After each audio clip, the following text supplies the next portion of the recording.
Bienvenidos a Club de Prensa en NTN 24. Transmitimos desde Washington, a 3 cuadras de la Casa Blanca. Y no olviden ustedes que al final del programa pueden encontrarlo completo, pueden encontrar apartes en nuestra página de Facebook, también por nuestra cuenta de Twitter. Y el audio, el podcast, lo pueden escuchar en SoundCloud. Les doy la bienvenida hoy a los invitados a este programa. En primer lugar, María Luisa Rosell, la corresponsal de Radioprogramas del Perú. Bienvenida a esta mesa como siempre. Hola, Juan Carlos. Jordi Barbeta, corresponsal de La Vanguardia de Barcelona. Bienvenido también. ¿Qué tal? Buenos días. Y el primer asunto, María Luisa, tiene que ver con la campaña presidencial en este país. Hay elecciones el 8 de noviembre. Están el Partido Republicano y el Partido Demócrata en su proceso de elegir en cada uno de los 50 estados a los delegados que irán a las convenciones que tendrán lugar la última quincena del mes de julio. En el Partido Demócrata todo apunta a que la candidata puede ser Hillary Clinton.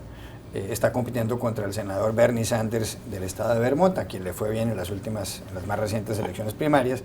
En el Partido Republicano quedan 3 candidatos: Donald Trump, que va adelante, seguido por Ted Cruz, el senador de Texas, y finalmente por John Kasich, el gobernador de Ohio. Pero es que lo que ha pasado en las últimas horas es realmente asombroso. El día viernes, en la publicación National Enquirer, una publicación conservadora, apareció una sugerencia, una nota según la cual Heidi, la esposa del señor Ted Cruz, ha tenido problemas con el señor Cruz y el señor Cruz está involucrado en varios episodios extramatrimoniales. Cruz acusó inmediatamente a Donald Trump de estar detrás de esto porque Trump es dueño del editor del National Enquirer. El señor Trump dijo que no, que ese era el problema entre Cruz y el National Enquirer. Pero después, además, Ted Cruz amenazó con contar cosas sobre la mujer de Ted Cruz. Después apareció incluso una fotografía en la que aparecen las 2 imágenes, en un lado la de la esposa del señor Cruz y en otro la de Melania Trump, la esposa de Trump, que es muy atractiva. También apareció una fotografía desnuda de Melania Trump cuando era modelo, donde además está encadenada a un maletín en que se supone que hay dinero. Bueno, esto ha llegado a unos niveles realmente sorprendentes. Pero para rematar, John Kerry, el secretario de Estado de Estados Unidos, ha dicho que con los anuncios de Trump de que él les prohibiría la entrada a los musulmanes, con el hecho de que el señor Ted Cruz ha dicho que él enviaría policías a los barrios donde viven musulmanes, dice John Kerry que esto se ha convertido en algo embarazoso para la política exterior de Estados Unidos. ¿A qué nivel está llegando esto? Sí, es una cosa lamentable, ¿no?, a la que los electores estadounidenses están asistiendo al escuchar a los candidatos del Partido Republicano a lanzarse insultos y a ofenderse mutuamente e involucrar sus propias esposas a unos niveles sumamente bajos, ¿no? Creo que nunca se ha visto una cosa así en las elecciones en Estados Unidos.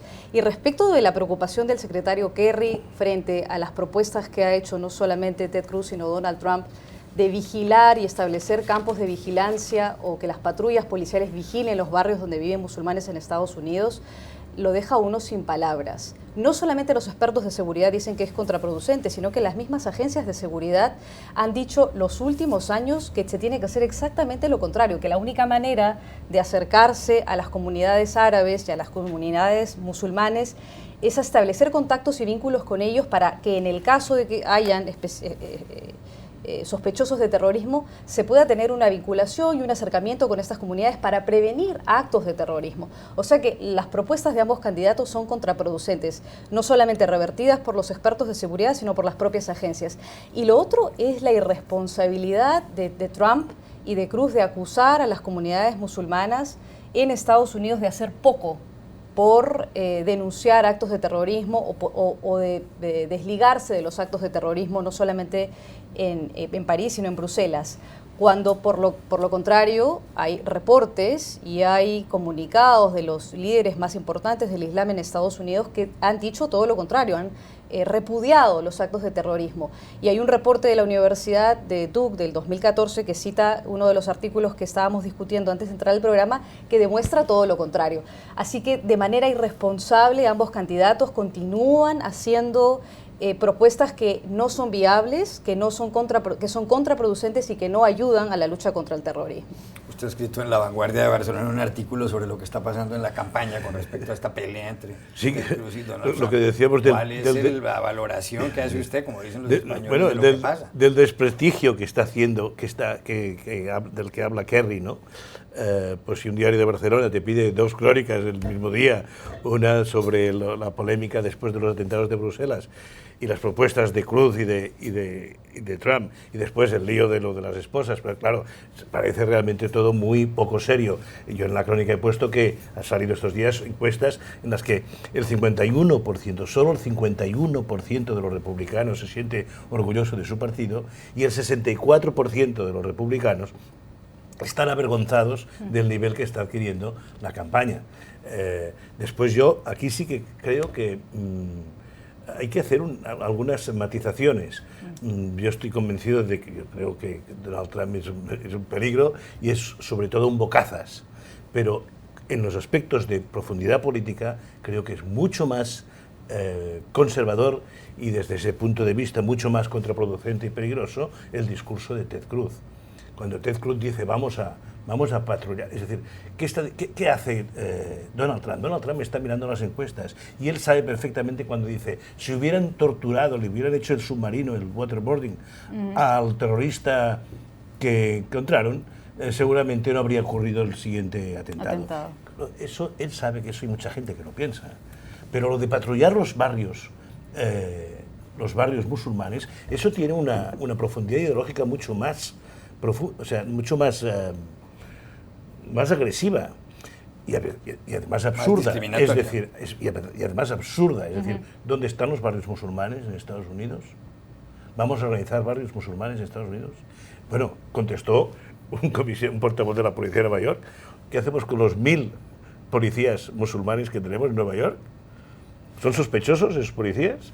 Claro, es realmente lamentable y peligroso, y creo que sí que eso es verdad, que de alguna manera está generando un desprestigio en lo que es Estados Unidos como primera potencia. Y creo que realmente, si estas personas llegan a gobernar el país, yo temo por Estados Unidos como primera potencia, porque el liderazgo requiere una serie de responsabilidades que no parece que estén dispuestos a asumir, ¿no? Cambio de asunto, María Luisa, porque en su país, en el Perú, hay elecciones el próximo 10 de abril, faltan ya muy pocos días para ello. Justamente en Radioprogramas del Perú, en donde trabaja usted, han publicado la última encuesta Ipsos. Según ese sondeo, de cara a esta primera vuelta de las presidenciales, habría una segunda a principios de junio en caso de que ninguno de los candidatos obtenga más de la mitad de los votos. El primer lugar lo sigue ocupando Keiko Fujimori, la hija de Alberto Fujimori, el expresidente, con el 32% de los votos, seguida por Pedro Pablo Kuczynski con el 16%, en tercer lugar Verónica Mendoza con el 12%, Así es. Más abajo aparece Alfredo Barrenechea con el 11%, y en quinto lugar Alan García, el expresidente, con el 6%. En la madrugada del jueves santo, en estos países donde hay Semana Santa, el Jurado Nacional de Elecciones rechazó las indicaciones, las acusaciones que había contra la campaña de Keiko Fujimori, en el sentido de que se había distribuido un dinero para conseguir votos. El jurado dijo que no, que era para una cuestión cultural, y pudo continuar la candidatura de Keiko Fujimori, que estaba en peligro. A pocos días, como decíamos, de estos comicios, ¿cree usted que la señora Fujimori va derecho a convertirse en la sucesora de Ollanta Humala o no? No lo sabemos, y no lo sabemos porque todavía está pendiente una decisión del Jurado Nacional de Elecciones. Como tú bien dices, el primer fallo del Jurado Nacional de Elecciones la semana pasada fue: vamos a permitir que la señora Fujimori pueda participar de las elecciones, porque según la entidad electoral peruana, la señora no incurrió en ninguna falta al entregar dinero en un sobre con dólares a unos concursantes en una actividad de baile, en una campaña, en un evento de campaña. El jurado dice, primero, el evento no era un evento proselitista, el evento era un evento cultural, con una señora que está en plenas elecciones. Perdón, señor jurado electoral, ¿cómo va a decir usted que se trata de un evento cultural cuando es una campaña? Lo otro, dice, el dinero no era de la señora, el dinero no era de la campaña, sino era de la propia señora, venía de su propio bolsillo. La ley electoral en el Perú no hace ninguna distinción a la hora de utilizar recursos en un evento proselitista, que claramente en este caso era un evento proselitista de campaña electoral de Keiko Fujimori. No dice si es que el dinero que se utiliza para entregar a los votantes o a los concursantes en un evento es de ella o de la campaña. Por lo tanto, había una clara violación desde mi punto de vista a la ley electoral. 3 personas han presentado un nuevo recurso que se va a evaluar mañana en una audiencia, mañana martes. Estamos a pocos días de las elecciones y si el fallo es favorable para Keiko Fujimori, los peticionarios tienen todavía 3 días adicionales para refutar o para pedir una explicación al Jurado Nacional, con lo cual nos acercamos aún más al día de las elecciones. Si el fallo es desfavorable para Keiko Fujimori, la señora Fujimori también tiene la posibilidad de pedir 3 días para que el jurado revise su fallo. Entonces vamos a llegar los electores peruanos a 4 días o a 3 días de las elecciones, que son el día 10 de abril, domingo 10 de abril, sin conocer si realmente los que son candidatos en ese momento van a seguir siendo candidatos o no. Con lo cual genera aún mayor incertidumbre de la que ya hemos experimentado los votantes peruanos en todo este proceso electoral sumamente irregular, donde, como repito una vez más, el jurado electoral no da muestras de seriedad. Cambia candidatos, saca candidatos, dice que este candidato sigue, luego dice que no sigue. No sabemos si Keiko Fujimori va a seguir o no. Lo que creo que es muy importante a estas alturas es que, número uno, con la experiencia que estamos teniendo ahora, el Jurado Nacional de Elecciones o los miembros del Jurado Nacional Electoral realmente tienen que ser removidos. La ley electoral fue cambiada cuando ya el Jurado Nacional de Elecciones estaba establecido y cuando además ya había comenzado la campaña electoral. Hay una gran preocupación de los organismos electorales que están observando esto, como la Organización de Estados Americanos y los diputados europeos, que tienen una comisión que está observando sobre la validez que van a tener los resultados. Desde ya es realmente cuestionable. Ya regresamos a Club de Prensa. Volvemos a Club de Prensa en NTN 24 desde Washington. Jordi, el presidente de Estados Unidos, Barack Obama, estuvo la semana pasada en Cuba, pronunció un discurso, se reunió con Raúl Castro, no así con Fidel Castro, quien publica hoy en el diario Granma un artículo titulado El hermano Obama. Y dice varias cosas criticando a Obama. Dice que las poblaciones nativas no existen para nada en la mente de Obama. Obama habló de los esclavistas y los esclavos, pero nunca se refirió a los indígenas que había en Cuba cuando llegaron los españoles. Después dijo que el señor Obama anunció que hay que dejar atrás el pasado, y Fidel Castro dice, se supone que cada uno de nosotros corría el riesgo de un infarto al escuchar estas palabras del presidente de Estados Unidos. Y termina Castro diciendo, no necesitamos que el imperio nos regale nada. Muy crítico Castro con Obama. ¿Usted esperaba un artículo así?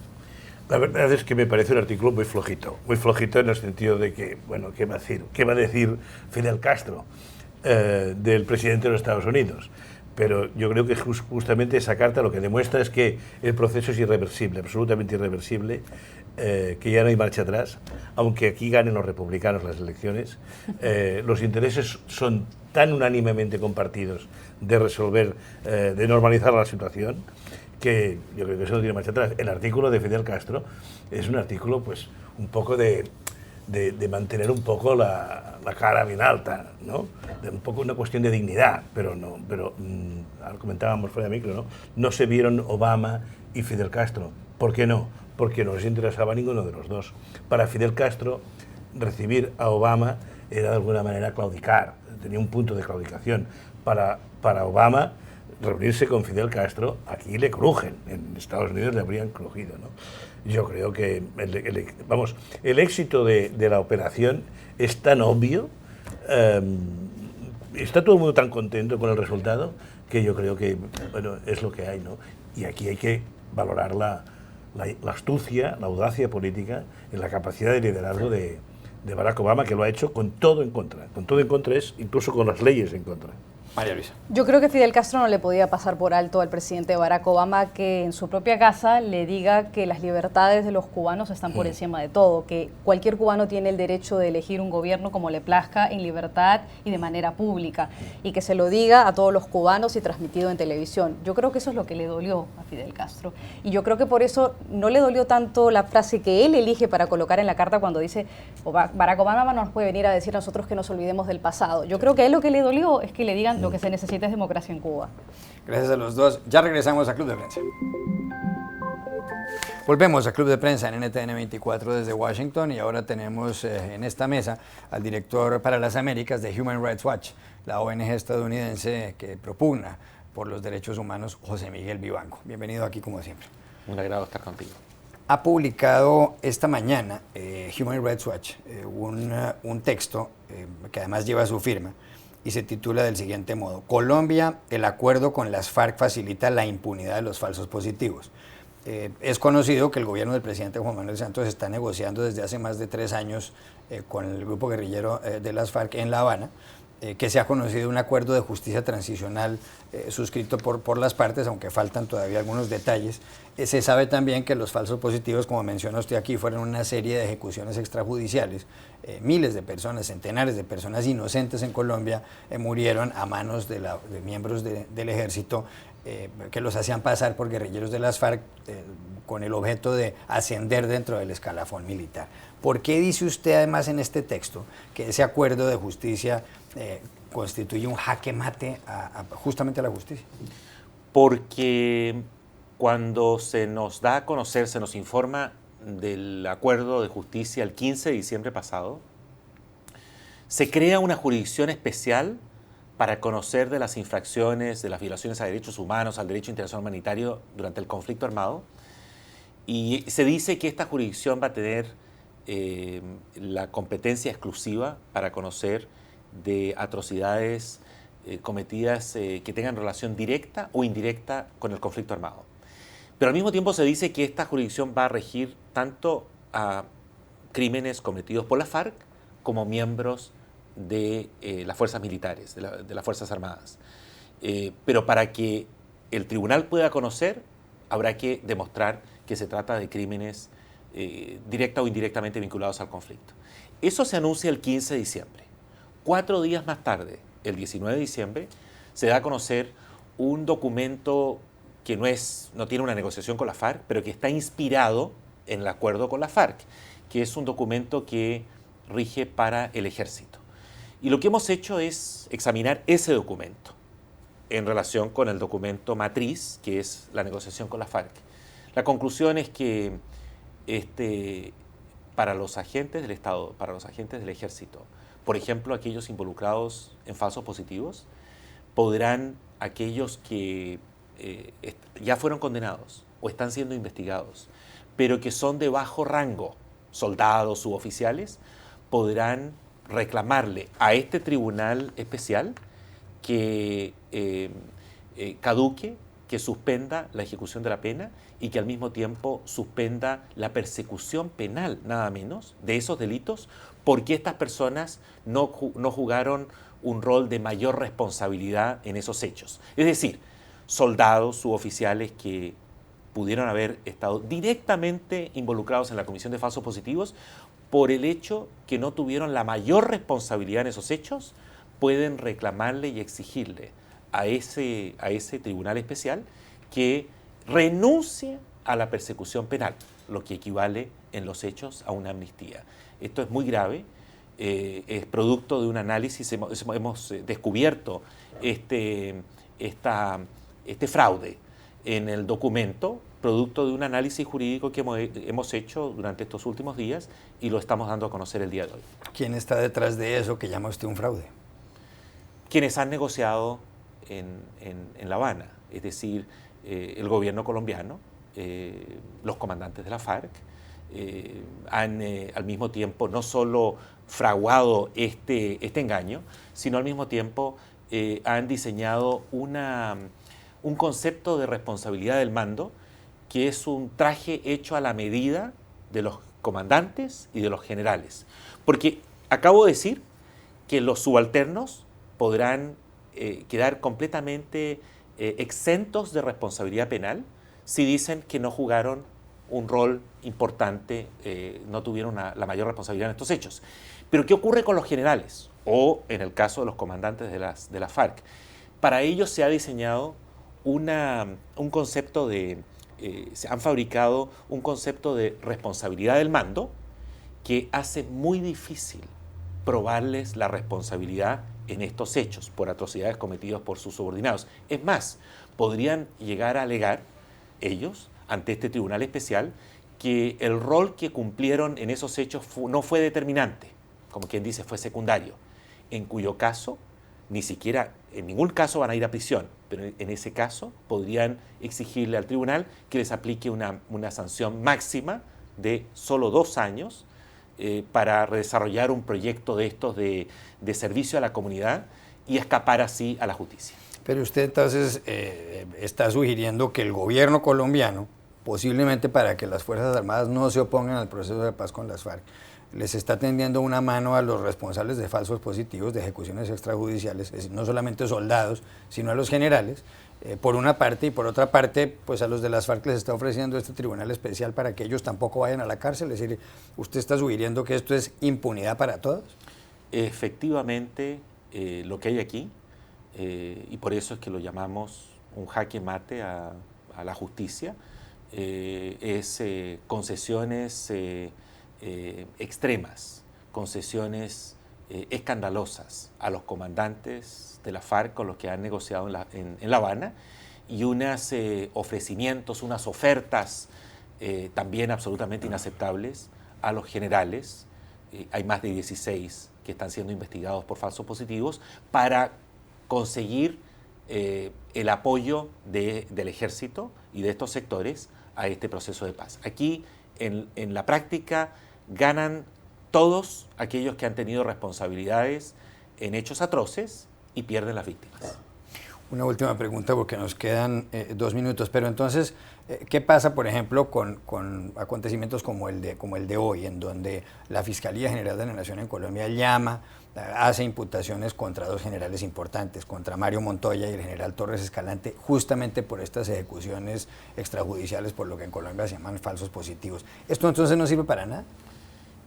La Fiscalía ha avanzado, yo diría, bien en la persecución de la responsabilidad penal de los soldados y suboficiales. Muy lentamente, cuando estas investigaciones afectan a los altos mandos, aquellos que fueron comandantes de brigadas y que les permitió seguir ascendiendo en sus carreras, y hoy día muchos de ellos son generales en servicio activo, algunos en retiro.